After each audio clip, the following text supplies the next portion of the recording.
it's a little after 7:30 and I want to stay on top of time because I think there's going to be a lot of questions. I'm going to quickly highlight my video because behind me on my screen, I have a very important piece that after I sent you all that stuff this afternoon, I realized I didn't actually go over what it means to be a district governor and what it takes. So first and foremost, thank you all for coming to this conversation tonight. That's really what it is. This truly is not a, oh my God, you're signing up to be a district governor.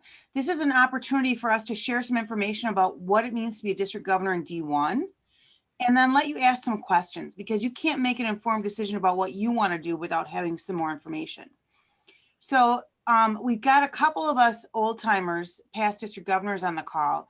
One of the interesting things as I was prepping for this that I realized is past district governor Dick Shadesky had done this awesome job of compiling what it meant to be a district governor, what it cost was, and had broken it down piece by piece, year by year. Well, that all was relevant when we were still doing, we weren't splitting the districts, the duties of the district governors with the visits. So in the year I was governor, 2017-18, we changed as a district how we were handling club visits. And we made it a responsibility of each of the vice district governors and the district governor to cover the visits over the 1 year time. So essentially as a second vice district governor, you visit a third of the clubs, then you visit another third as first vice district governor, and then another third as governor. So you would spread that commitment of club visits out over 3 years. Well, that changed how money was affected as far as reimbursements and costs. It also then, we had COVID hit last year, which has totally blown everything up. So we're sharing with you tonight what I'm going to call educated guesses based on basically John and Conrad's and my experience, and to a certain extent, Tammy's experience as district governor. We believe we're relatively close if we go back to having face-to-face meetings to what we're talking about here as far as costs and time commitment, but we could be off, and we're going to continue to monitor this as we move forward. And whoever steps into these roles as the green jacket and then the red jacket will really be key in us building this base of understanding of what it costs and what it takes to be a district governor here in D1. So I know many of you have heard on calls through the years us say it's hard to be humble when you're from D1. And it truly is. You know, we sound arrogant, but here's the reality. We are the best district in the state because we have a huge team that supports the efforts of our governors and our executive team. With that team, it allows us to do a lot of things that other districts aren't doing. And you become very aware of that once you start meeting at the state level. So what we're looking for as we look forward is people to step up as district governors, obviously. To be a district governor, you see the notes here behind me. You have to be a member in good standing of your club. You have to be endorsed by your club. That club endorsement is due by December 31st to our, well, just send it to Tammy because I can't remember who's the chair of the John Johnson nominations. So Tammy you can go ahead and send that to Tammy by December 31st. I did include that endorsement paperwork in the PDF I sent you earlier today. It is the last page of that. Patty, if I know you're on the call, if you cannot read that file, I have it in a Word version as well, and I can send that to you. The other requirements as per Lions Clubs International, and by the way, all of this is in the Constitution and bylaws from Lions Clubs International. You'll find it listed in our district policy manual and other spots, but those aren't necessarily up to date. You're going to want to go to the LCI Constitution and bylaws to find the actual requirements in case they've changed, but here's what they are. You have to have been a club president for either the whole year or the majority of a year. You also have to have served on your board for at least 2 additional years beyond being president. Most Lions have done that easily because in the run up to be president, you've been on the board for more than 2 years. You also have to have served as a zone chair or cabinet secretary and or treasurer for a full year or the majority of that year. And the other little wrinkle that they added to it just to make it more interesting is that none of those items can be accomplished concurrently, so they can't happen at the same time.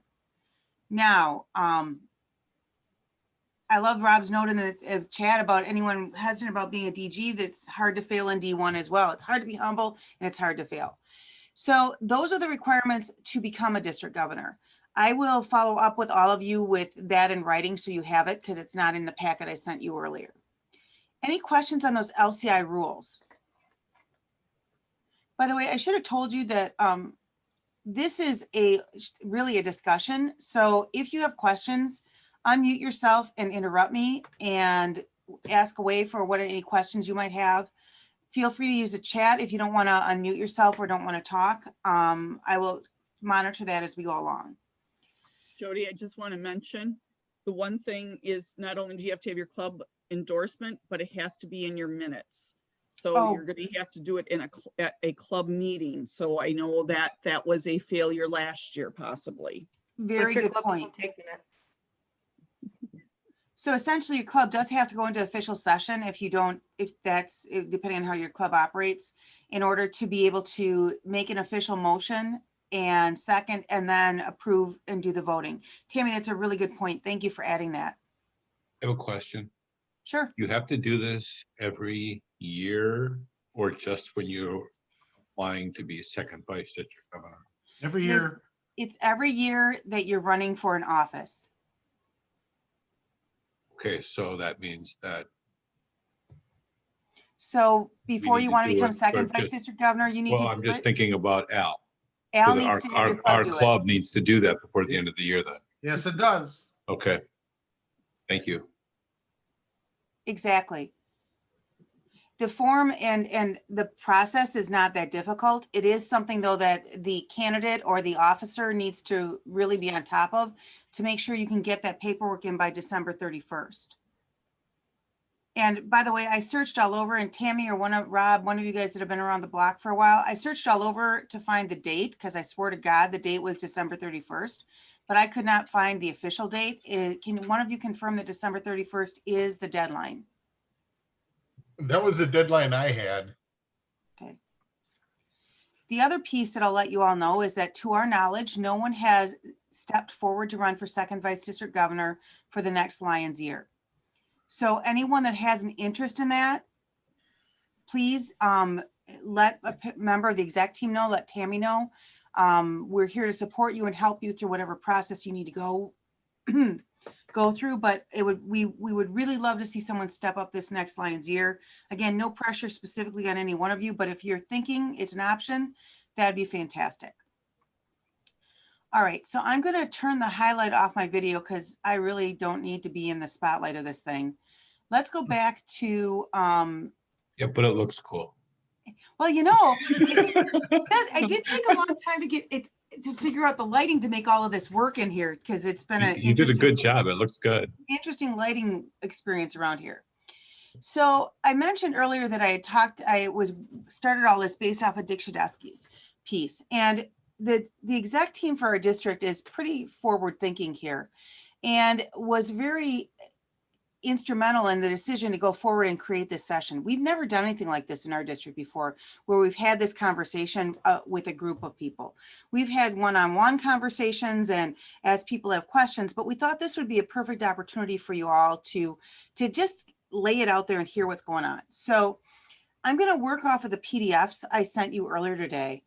And I do have these are, some of you may recognize the format is an Excel spreadsheet. So I do have the original format. If you prefer that, I can send that to you as well. But I figured the PDF would be easiest to share. And I want to start with talking about and I use the term expectations. Our district has high expectations because we have a lot going on for our officers. And I don't want this expectation page to scare you away. Many of you are already doing a lot of more meetings than or a similar number of meetings that we have listed here. But as I was putting them all on one page, I'm like, holy smokes, this is a little intimidating. It's really not that bad, but you will be doing lion stuff for a long, it's a commitment. And it's a commitment that we expect our district governors and our vice district governors to follow through on. So we'll start right off the bat with the most meetings you're going to attend is really for the clubs. So I mentioned earlier that we're splitting the club visits and have been for 3 or 4 years now between the vice district governors and the governor. And we did that, as I mentioned earlier, to make sure that it's easier for people that are still working to fit this into their schedules if they so choose. It's also easier on even our retirees, families, that you actually have some time that you can spend with your family and not be tied up with going to 60 club meetings in a year, plus all the other meetings and requirements. So as of right now, we have 58 clubs in D1. And you can see on that PDF that we've decided to break up the responsibilities between the vice district governors and the governor, as the second vice district governor is responsible for regions 1 and 2, which is 21 clubs. First vice district governor is regions 3 and 4, which is 18 clubs as of right now. And then the district governor handles regions 5 and 6, which is 19 clubs. And I can share, I meant to actually pull this up for you. I can share a graphic of what our district layout looks like later with you if you'd like, or I'll email it to you so you're aware of how those districts play out if you're not already aware of it. And those club visits are really the heart and soul of what our governor team is responsible for. You are the representative of our district. You represent what goes on. You're trying to encourage clubs. You're being a cheerleader. And it truly is. And the past district governors on this call can validate this for me, and Tammy and Al as well. The best part of your job as governor is going out to the clubs. You zone chairs know this as well. You get to hear what's going on. You get to understand how you just get to, it's so inspiring to see all the awesome things that our clubs are doing. So that is the biggest part of the time that you will find as far as visits, club visits or meetings go. I then tried to quantify some of the other meetings that we would expect that you're involved in. All of you on this call have been involved at the district level and are familiar that we have a district cabinet meeting every quarter, basically 4 times a year. We also have in the zone meetings. You would be responsible for going to the zone meetings of those zones in your 2 regions during your time as vice district governor. You would also be responsible with going to the region meetings. We've tried something different this year. Every year those kind of shift up a little bit. We're not sure what they'll look like next year, but this year we did 3 nights of meetings in a row that seemed to work very well. Starting as a second vice district governor, you would also be expected to go to the Council of Governors meetings. Right now, there's options to do those on Zoom or to go face-to-face up to Wisconsin Rapids. Those actually happen 4 times, actually it's 5 times a year. I apparently can't count very well because there's one in July, there's one in October, there's one in January, there's one in March, and then there's the one in May at the state convention. Again, expecting all of you to be at that. The vice district governor should know that there is training that's usually tied to those council meeting dates. And it's right now, it's the night before. So you would be expected to be up there on the Friday night prior or the night prior with the way the schedule is right now. The actual training schedule will vary and you'd know about it once you hit that year as second vice district governor. The other piece some of you probably aren't aware of is that our exec team, which is the vice district governors, the governor, our cabinet secretary and treasurer at times, and the GAT team get together each month or almost every month to have a planning call. This call is more like what I would call, you would expect, it's an update. Where are we at? How are we going to move forward? What are we focused on? It's a touch base call, but it's also an opportunity for our district to talk about, and I'm going to use the term long range planning. Quite honestly, Lions suck at long range planning when we have a long range planning committee. Generally speaking, they don't do diddly squat except sit there and complain that they have nothing to do. At least that's my experience. So our exec team has really taken on that role as part of these monthly meetings when things are required and need to be taken care of. So that is a monthly meeting. It usually lasts about an hour. We are now doing them all on Zoom. We have in the past done them face-to-face at various locations throughout the district, depending on who's on the team and where we're all located. And the other piece that you should be aware of that you would be expected to attend from a district level is our convention planning meetings. Some of you have been involved with the convention planning. As a vice district governor, it's imperative that you start as a second vice district governor on that team and serve on that committee. So by the time you're governor, you're very comfortable with what happens at our district convention, and you can help direct your executive team for the convention on what it is you want to see at that convention. So those are the district meetings and the state meetings that you would be expected to attend. Any questions on those?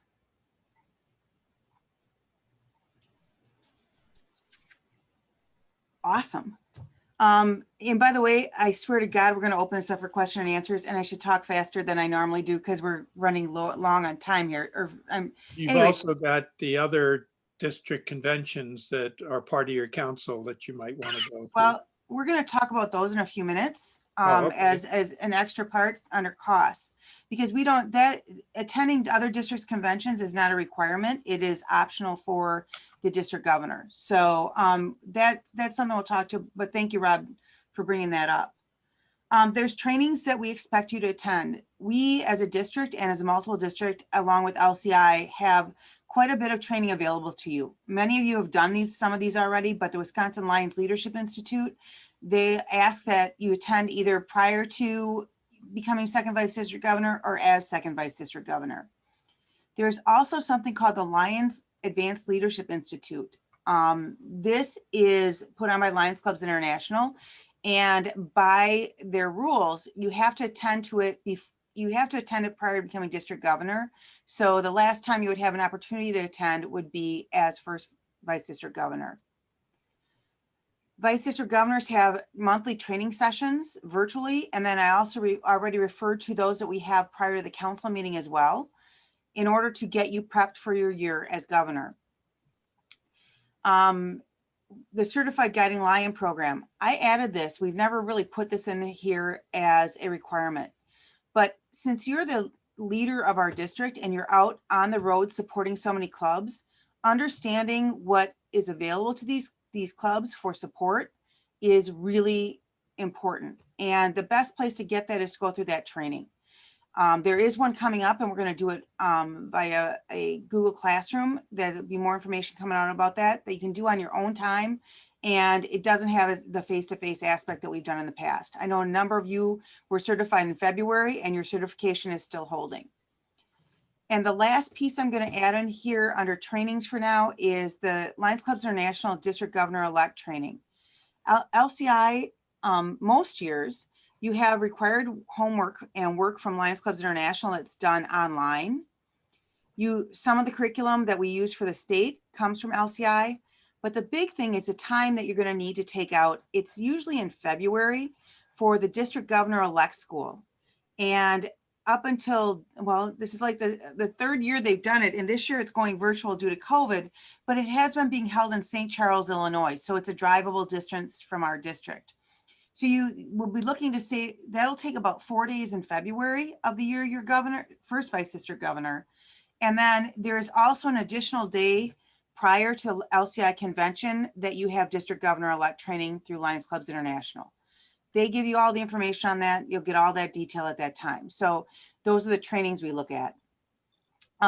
We then have conventions, district, state, for all the full team, LCI convention for sure for the district governor-elect.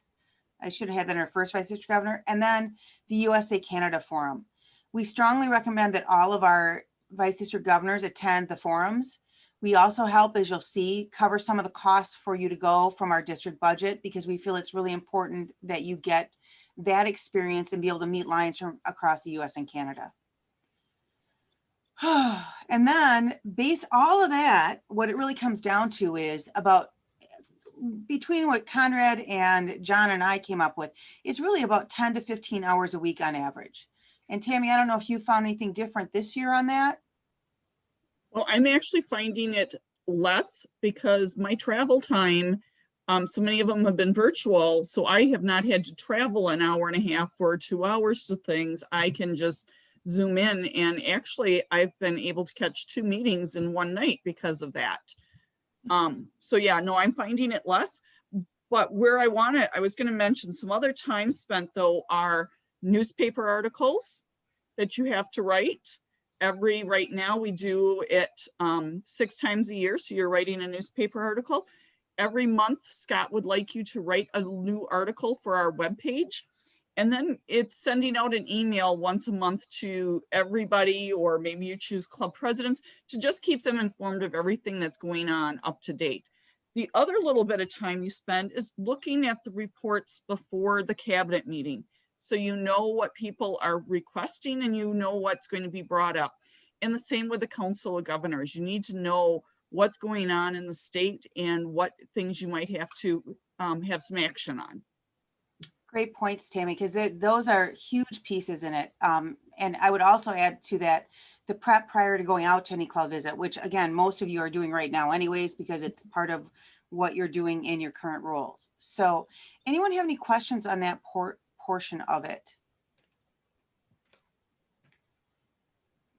Excellent. All right. So let's go on to that second page of that PDF. And it's really about what the costs are and what you can expect to spend. And Rob kind of alluded to this, that, and you'll note that one of the caveats I have down there is that the only thing that on this whole list that in what you might want to do as a district governor in the state, especially, that's not reimbursed at all by anyone, including international or the district, is attending other district conventions while you're governor. And that's really where you see a lot of that cost coming in the $3,000 to $5,000. The costs that you're going to look at out of pocket mostly will come from attending other conventions in the multiple district, but also when you go to the forum, if you want to do a lot of other things on the side, or when you go to international convention, doing a lot of other things on the side. You'll also find that there's some costs potentially with your spouse, depending on where the international convention is. There is a stipend from LCI. There's also a stipend from the district that varies by year, depending on where the convention is, to try to help at least cover the cost of the plane ticket for you. But there will be some costs associated with that. So that's really where that $3,000 to $5,000 comes from.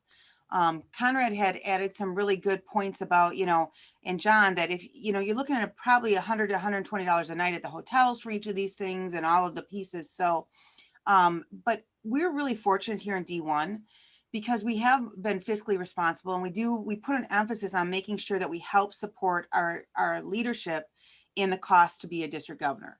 So out-of-pocket expenses you can expect is buying the green jacket, which you'll wear for 2 years, and then the red jacket, potentially.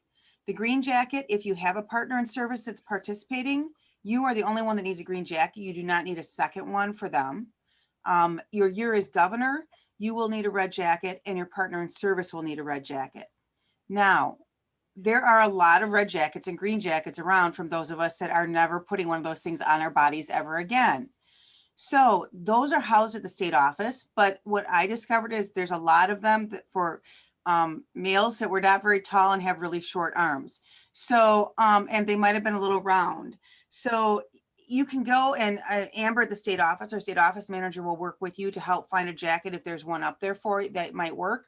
Otherwise, they're about $80. And I put the links just so you can see how lovely they are. I put the links to the sites to get them, the resource at the bottom of this PDF. The other piece that gets forgotten all the time is the council has their own tie and scarf combination. And the tie for the guys and the scarf for the gals and the partners in service and back and forth. So I've estimated and guessed that we spent about $75 on our ties and scarves when we did that as a council. I honestly, some of you may know money. We're not independently wealthy, but I'm not the one that worries about that stuff. So I have no idea what it really costs. Tammy, anything that you could add to that? Between our tie and scarf, if we each purchased one of each of those, I probably spent less than $25.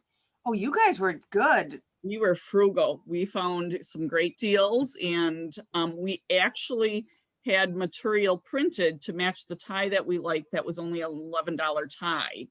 So I think our scarf was only $7. So let's just you'll know there's going to be some of that coming.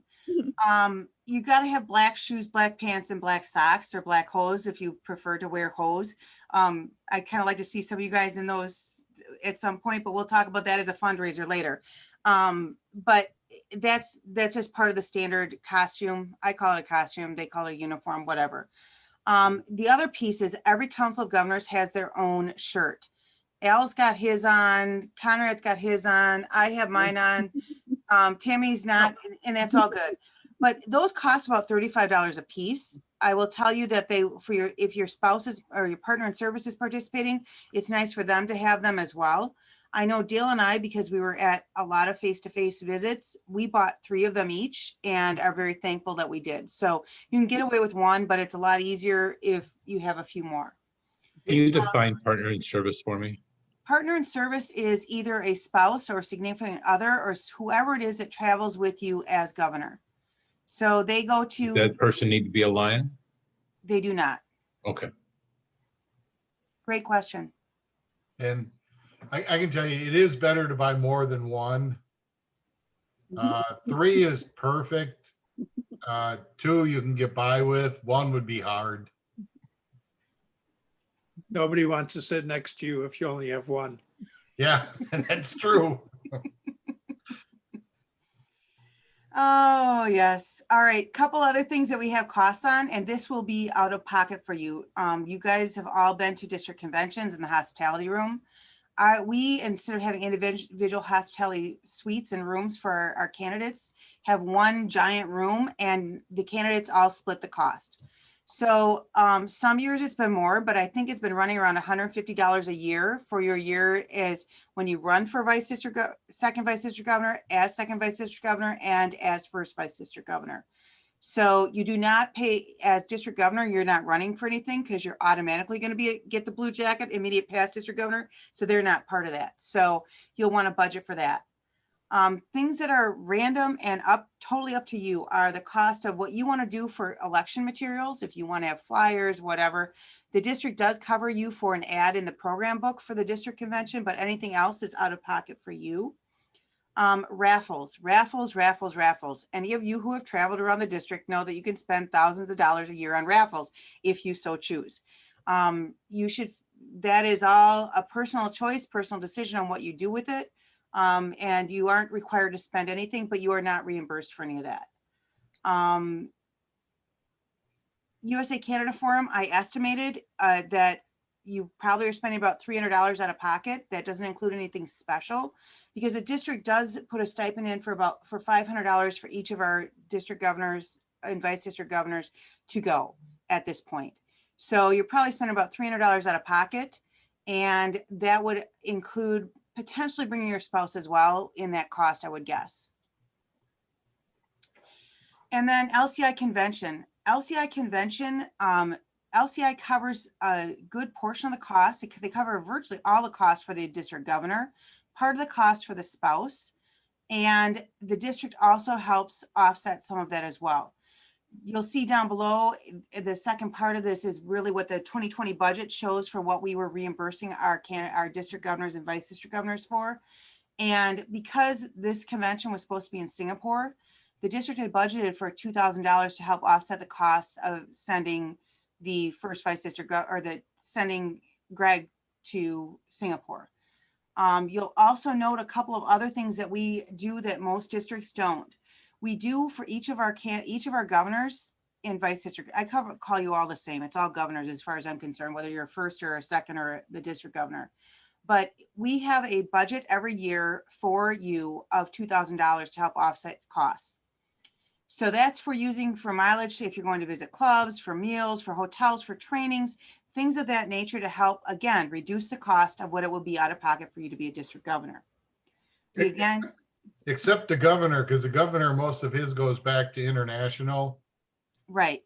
And so that's basically $6,000 we budget to be used between the three of you that are in that role.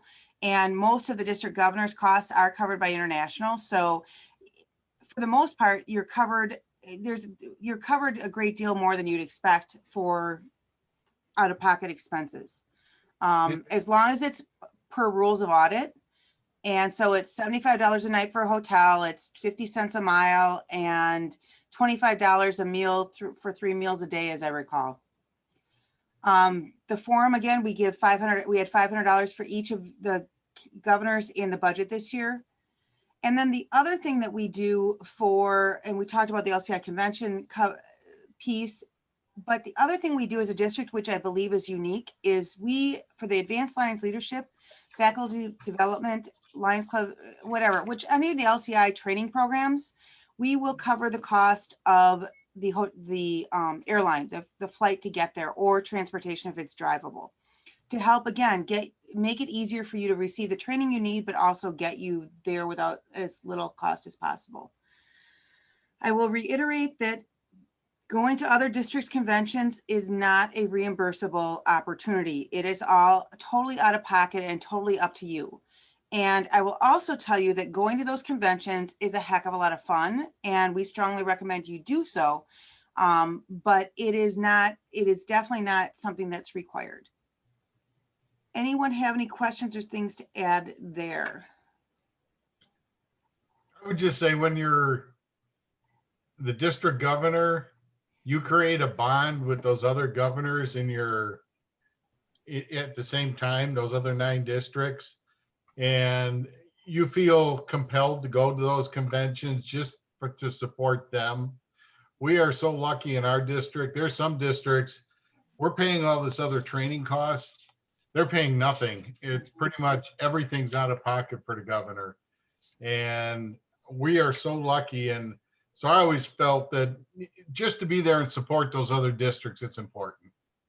The other thing I would say, and Connor, I think you're spot on with that. The other thing I would say is if you haven't been around to other conventions, even as first or second vice district governor, if you pick 1 or 2 of them that you're interested in what they're doing, to go, because it opens your eyes to the potential of what we might do here in our own district. Because we all operate very differently, just like all the clubs operate differently. All of our districts operate differently. If you like a lot of alcohol, A1 is the convention all day, every day. And you may or may not be able to make it to the session on Saturday morning, but you'll see that there's a lot of different ways of going about doing a convention. So, in Canada, I think you're spot on with that, the whole camaraderie you build with your council. And maybe Connor, do you want to speak more to it, or even Tammy or any of the other PDGs on the call? It's really friendships for life. They really are friendships for life. We weren't able to go to the state convention, obviously, because of COVID, and we really missed not getting together. So at the October cabinet meeting, we all went up there and met personally. We cooked steaks outside because you really couldn't go to restaurants and things. We cooked steaks outside and we had beer. We had a grand old time. It was, you really develop a bond with those people. Your council will become a new family. As Conrad says, you develop a bond, a friendship. You will, other than your actual family, is probably one of the closest groups that you can have. I know for my council to this day, once a year we get together over a weekend at one of our governor's cabins upstate. But it's a lifelong friendship which you'll never replace. The other thing I'd like to comment that Jody mentioned was a significant other. As a governor, there's a lot of stuff you got to do. And I can't overemphasize having somebody who goes through this with you, that helps you, that can pick up a lot of the extra stuff that sometimes you just run out of. So whether it's a spouse, a good friend, whatever, having a significant other, whether they travel with you all the time, but that's there that can help you. It can't be overrated. Very good point, Rob. Because I know darn well I couldn't do what I was doing without Dale, or when he couldn't be there. Some of the rest of you were kind enough to come along with me. You know, on some of these club visits, you have a lot to carry and a lot of stuff that you have to focus on. So having them focus on part of it while you can focus on what you're supposed to be doing is very helpful. The last piece I'm going to cover, and then we can just have a conversation, is I did put together an update of what Dick had started, which is the list of where the conventions all were by year and who was governors and where they were rotation. And also that, and then future looking forward through 2028, 29, we have information on where the international convention is going to be. So that is a spreadsheet just to help, again, in your planning on what you're looking at doing and when you might slot in and when it might fit into your life or whatever the case may be. So the last piece is our district nomination form that we already talked about. And with that, let's talk. Let's hear what you guys want to hear about. What are your questions, comments, concerns, or how awesome is it to be a district governor, guys? You know, one other thing I'd like to add is that in D1, as Jody has said, we're blessed with the leadership and the people and the support we have. But once you've been a district governor, you are never just a lion. The training, the exposure, the experience that you go through, you're a different person for the rest of your life. So it's a great thing to do. If there's any way you can do it, become a district governor. And I'll tell you, Jody mentioned earlier that the best part of the job is visiting the clubs. And it really is. It's like when you're a zone chair, you go out there, they're doing everything. Everybody's running their meetings different. They're doing things different, but they're all committed to the same purpose. They're all committed to service. And it is just wonderful to see just the different ideas out there, the different programs that people are doing. And it is such a pleasure to go out and visit those clubs. And I was always welcomed with open arms in every club I went to. And I just felt so glad for that. So those of you who haven't had the lovely jackets yet, especially that green one is my favorite. Questions? And then you just don't like any jacket. Well, that is not incorrect, my friend. As a matter of fact, I almost put one on just to see if anyone noticed tonight, but no. You like the blue one. No.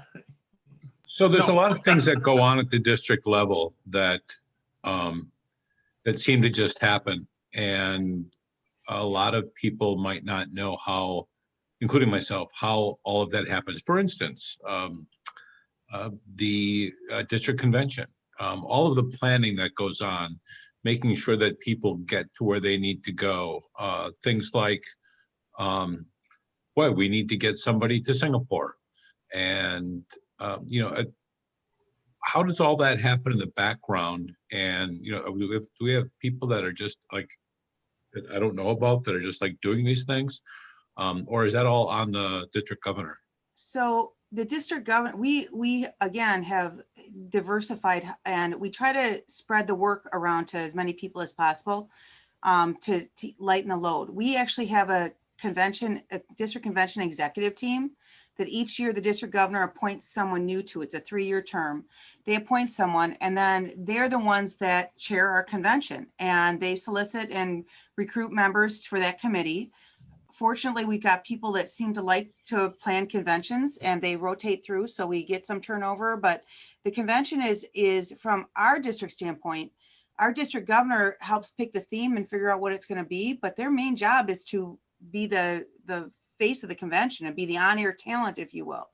So Tony, that goes on in the background, and you'll be part of it as a vice district governor and as governor, but it's really run mostly by other lions from around the district. So like as second and first vice district governor, you may work on one of the committees, but as governor, you will be basically just there as a figure. You're there to guide and provide guidance on what you want to see at the convention. And Tony, you talked about Singapore. How do they get there? Lions International, if you're going on your own, it's on you to get around and figure it out. But as a district governor, when you go to that convention as a district governor, you're an honored guest there. Mm-hmm. And basically they have, what is it? The Carlson Travel Agency or something. They have a travel agency that you contact. They will set up everything. They take care of your hotel or your air flight, your hotel reservation, transportation from the airport to your hotel, from the hotel back to the airport. You pretty much have to do nothing as district governor when you go to that international convention. They take care of basically everything. You're just in charge of being there. You may have some cab rides and stuff while you're there to get to different hotels to do different things.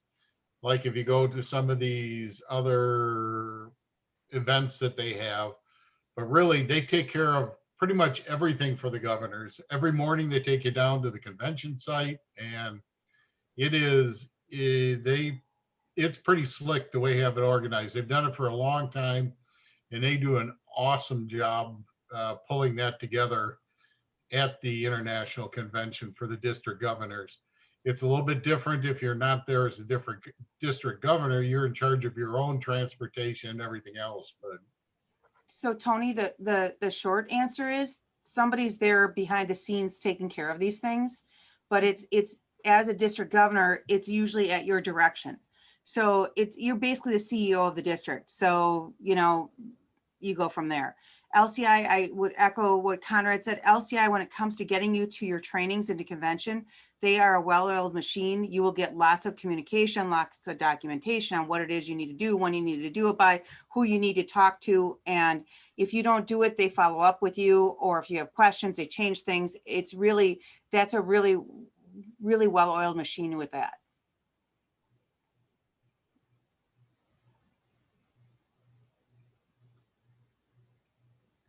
You guys know if you don't ask questions, I'm just going to keep talking because you guys know that, and I right? can tell you, the council chair does not get the same treatment as the district governors do. No, they do not.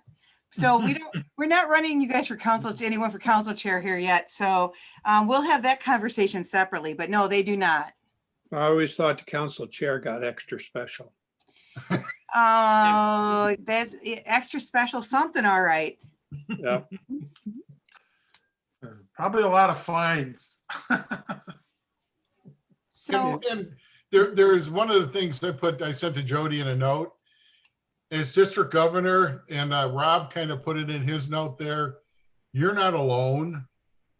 You have an entire team behind you.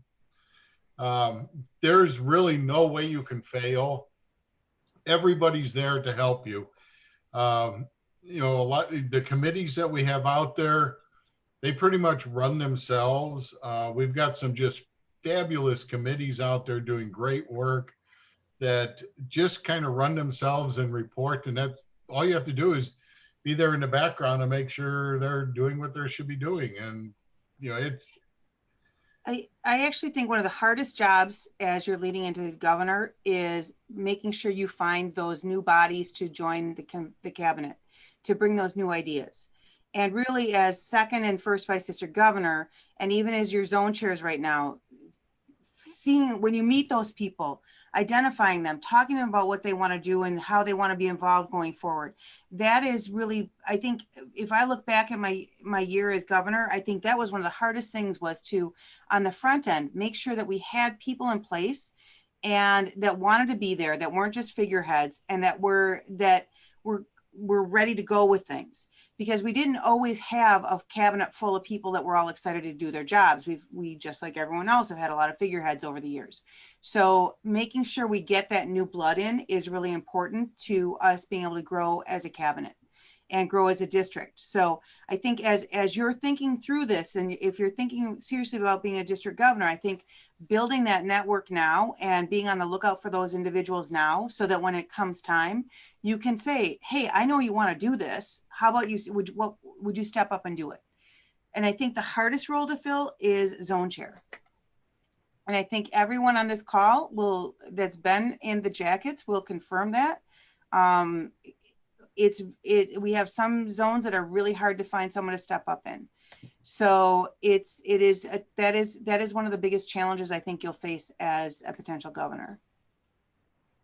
And I want to say, I think you start that when you are, if you can, even before you run for second vice district governor, because Brian McKay will tell you, I had said I was going to run and I got his commitment to be a zone chair right then without me even running yet. So knowing you've got to have these things in place. Those are the hard ones.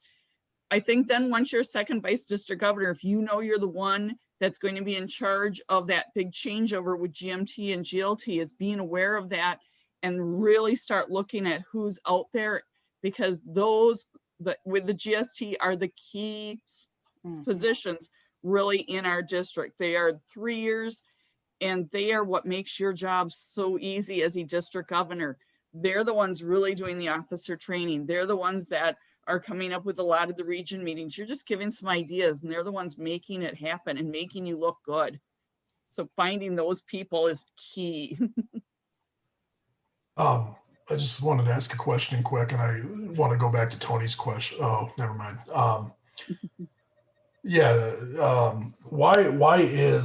Why is it so tough to find zone chairs?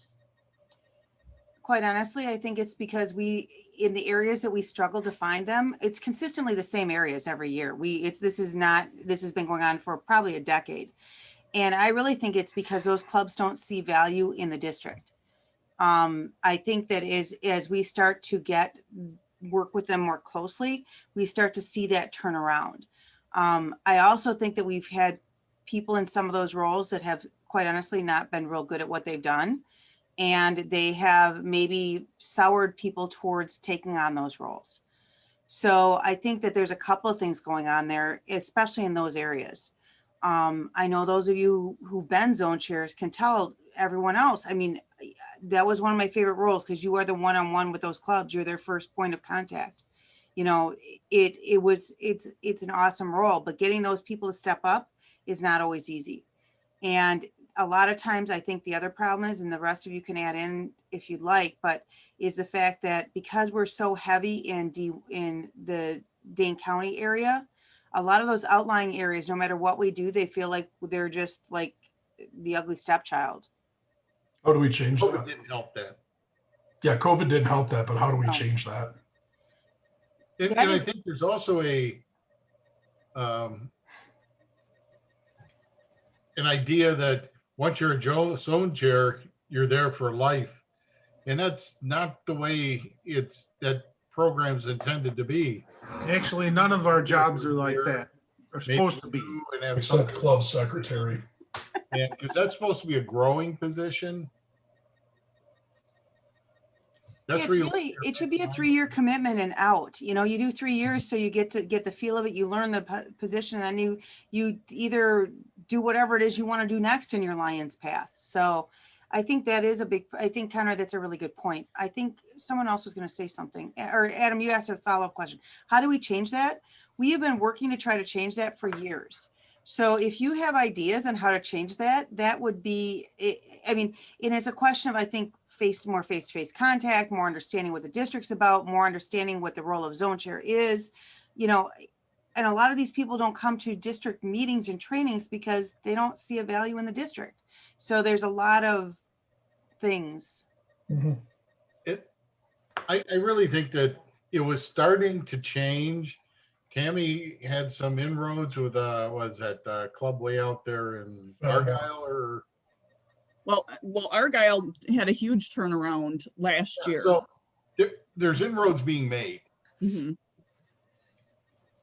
I know there's Fenimore. I think some of our problem is our district governor is our regions 5 and 6, the areas that are underrepresented, and they've already got their cabinet in place. So I think, and I love how our GAT team kind of split it up, and Adam is regions 5 and 6.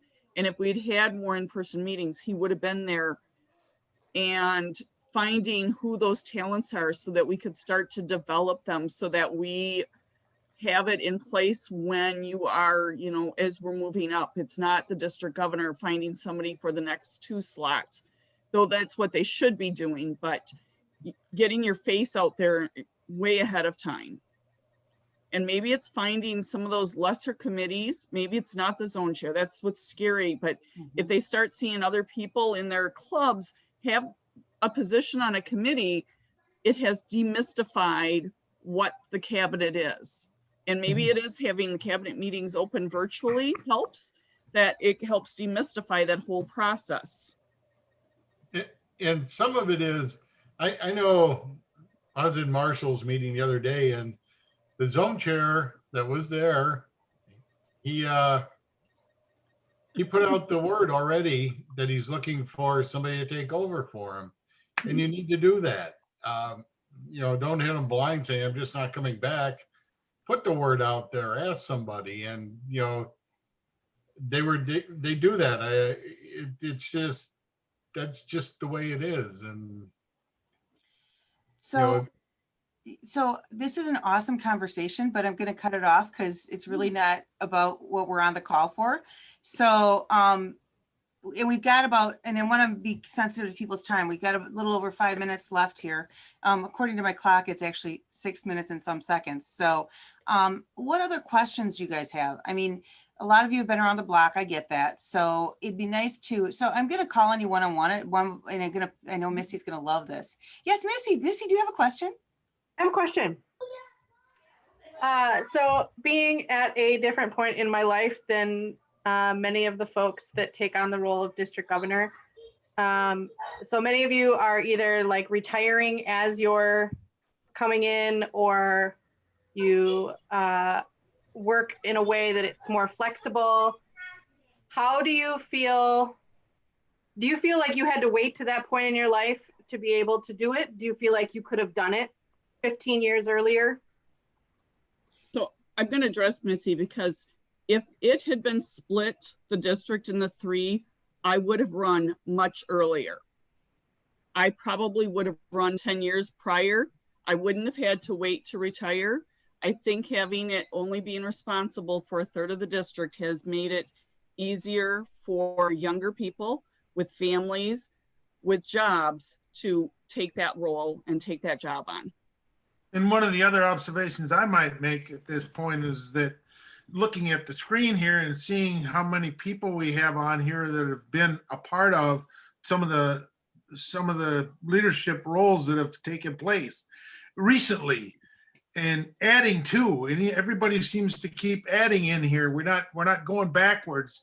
These individuals that I see in front of me have a great deal of potential, and they've already started with some of the things they've got.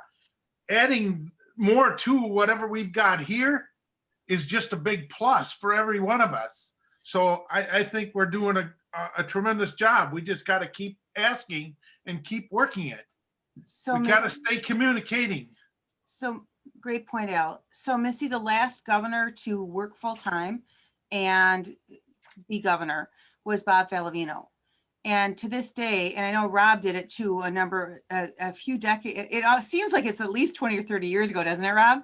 But when Falavino did it, it was before we split the district. And I happened to be, I don't know, something with GAD, whatever we called it at the time. Or maybe it was, I don't know, whatever the hell I was doing. But I was on the road with him quite a bit. And honestly, the guy doesn't sleep anyways. And that's the way he was able to do it. So if it wasn't, as Tammy said, if it wasn't split, I would say you'd have to wait. With the split, I think that you still have to be aware that you have to talk to your company. And this is actually something that is really important. If you're still working, you need to work with your manager and with the owner of your company, whoever it is, to decide to go forward with this. And you can't just have this conversation once, quite honestly. You need to have this conversation as you keep moving along, because things change at work. They forget that they've already committed to this. This becomes a sour point. It becomes a problem in your job potentially. So if you choose to do this while you're still working, it's really keeping up that communication at work as well, so that they're aware of what you're doing and why you're doing it. And I've seen people do it successfully elsewhere. Just we haven't had anyone since we've been split as a district. So good question. I know when I did it, I went to my boss because I was full-time. In fact, I just got a promotion prior to becoming district governor. And I went to my boss. I said, well, we talked about this a couple of years ago. I want to do it. He says, fine, you can do it as long as you put in your 60 hours a week at work. I'm just happy. You can do whatever you want. Fortunately, I was able to move a few things around. But yes, I had 50% of my job was traveling. So I had to learn to be very organized. I had to learn to be minimalistic in terms of doing what I had to do, but knowing what I could shave. But my first comment of the night, you have a district behind you who will support you one way or another. And you will not fail as long as you put your, when you go to the clubs, when you go to the meetings, you talk to the people, you're honest with them, you get with them face to face, you can't have a better year. That's just great. And everybody in our district knows and appreciates it. When you're out there helping them and doing stuff for them, they'll let you know. Other questions before we wrap up here? You said you were calling on everybody. Yeah, well, I lied because we all talk too much. So Missy got to be. All right, actually, I'll call on everyone. If you need to get off the call, that's great. It's fine. Greg Clark, do you have any questions about what it means to be district governor? Are you kidding? I did this 20 years ago with Arlen Milestone. Back then, we had to go to all the clubs. Mm-hmm. In the last 3 years, I have no questions. Do I want to do it? We'll see. Hey, Adam, anything more from you? Yeah, I'm just going to weigh in on what Missy said. I mean, that is obviously a concern of mine. I mean, I don't want to say it's preventable. Being on the GMT or the GAT, that's kind of opened my eyes that it is doable. I feel like we're kind of running with them, with the DG team, but it's a commitment when you have work, the kids, and now school from home, and it's we'll see if I'm still talking to anybody after these 3 years. You will be. I will be. Nope, not a problem. Ron, you look very comfortable today, by the way. Nice big comfy chair. You were unmuted, now you're muted. Oh, I was. There. Oh, Better again. Unmuted? No. Now you're Okay. unmuted. Now I'm unmuted. Okay. I thought I had the camera off too, by the way. How was your nap? I'm sorry? How was your nap? Yeah, it was fine. Yeah. I only went upstairs once. And I don't have any questions. I'm pretty well aware of how much work it is and a commitment it is. So. Cool. Thank you. Thank you. Jeff Winkler. Yeah, I have no questions, but this was helpful. Very nice. Brian. I don't think I have any questions. I guess I'm surprised at how far along I am as far as like the requirements. I thought for sure there's going to be a lot more other things that I had to take care of, and I'm looking at the list going, oh no, I've already met them all. Hooray, I already met them all. You being zone chair brought you into that. Yeah.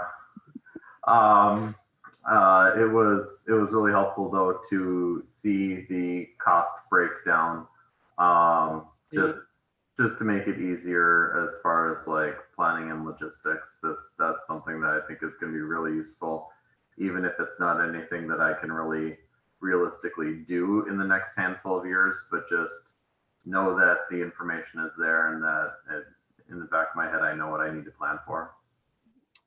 Cool. How about you, Tony? The quote of 2020. Tony, you're muted. I pushed the space bar, but it didn't unmute. But anyway, I guess my only concern is filling that, I'm always planning, right? So I'm thinking about filling that position for this coming term. And I know that some people had been thrown in the ring. Do we know if anybody has been asked and if they have declined or said, I'll think about it? I guess that's more of a question for Tammy. I have thrown it out to a couple of people, just a little bit. Hey, have you thought about running? I think you'd be great. I haven't received any responses, but I may be seeing some faces of those that are on this meeting. So obviously this is hopefully answering some questions on that. If nobody comes up here probably in the next month, we will in December really be hitting up people to go, hey, you know, have you thought about it? What do you need then to get to that point? And making sure that they get. There's some really good candidates out there. Mhm. And, you know, but I think it really kind of boils down to, like everybody's been talking about, is the time commitment. And I think people are scared of that. And I think it's unfortunate that we've only had 14 people here, because I think some people that could have seen this, and it was very eye-opening. I really appreciate you putting this on. Thank you. That's all I really have to say. Otherwise, we'll be here till midnight. So a couple things. This is being recorded because there were some people that wanted to attend that couldn't be here. So we'll have this available to share with others. The other thing is that just so you're aware, if we don't find a candidate for this year that meets all those requirements, and there's no one that runs at the time of our district convention, then the district cabinet has the ability to appoint someone to the role of second vice district governor. And they would do that then at a subsequent cabinet meeting that we would have to have a special cabinet meeting for yet this Lions year. The cool thing, well, I don't know if cool thing is the right way to put it, but what happens then is the rules that are behind me go away. It's a much more lenient system as far as being able to name someone as vice district governor. You don't have to have done all the things on that lovely list behind me. So just so you're aware, that is the process. We've never, that I know of, gone down that path, at least in the time I've known about this. So we hope to never have to go down that, but if we do have to, that's the path we'll have to go down. Wow, that was a really prophetic statement. I think it's been a long day. Hold on, Rob, before you, unless it's on that, because we still have We have Steve. two more people you haven't called on. You haven't I called know. on Steve and Patty. Okay. Yep, Steve, then Rob. Steve, any questions, comments, concerns you want to raise? No, I mainly just sat in tonight just to learn more about what was going on at the upper district level. Cool, thank you. Patty, can you, did you have anything? No, I've been around a long time. I'm interested in it, but I can't do it right now. In my case, being visually impaired, I want to do it, but I got to wait till I not working full time because I can't handle the commitment and work. That makes sense. So thank you guys all. I know we're a little bit late. Rob, did you have something you wanted to add? Yeah, two quick items. One is that it's important in being as district governor, you need to do it when it fits in your life. It's because you can't do it right unless it's the time that it fits in your life. My second point is the first point I gave doesn't count when we don't have a second vice district governor. You will get pushed. I was pushed into it. I put it off for a couple of years, and when I finally stepped up, basically they said you either got to something or get off the pot because we need somebody, so step up. And I was zipped through zone chair very quickly and make sure I got qualified, but getting in there and doing it at that time, it was a lot of work, but it's worth every minute and every effort. So I'm give going it to serious thought. I'm going to add one thing to what Rob just said, because I was pressured for a very, very long time to run for district governor. And some people were not nice about it, which didn't make me happy, by the way. But anyways, the bottom line is what Rob said is you've got to do it when it's right for you and your family and whatever your business situation is, because it's not worth it otherwise, because it's not worth putting any of that at risk or putting yourself under that kind of stress if it's not. So it is 8:35. If those of you want to, there's more questions you want to hang, I can hang for a few, we can hang for a bit more. Otherwise, thank you all. If you're interested in running or have any other questions, Tammy and Tammy asked me to be the person to help recruit people to serve as governor. So, so let me know if you have questions, and we would love to see you all step up at some point when it works for you. And you've got we've got more information if you need it.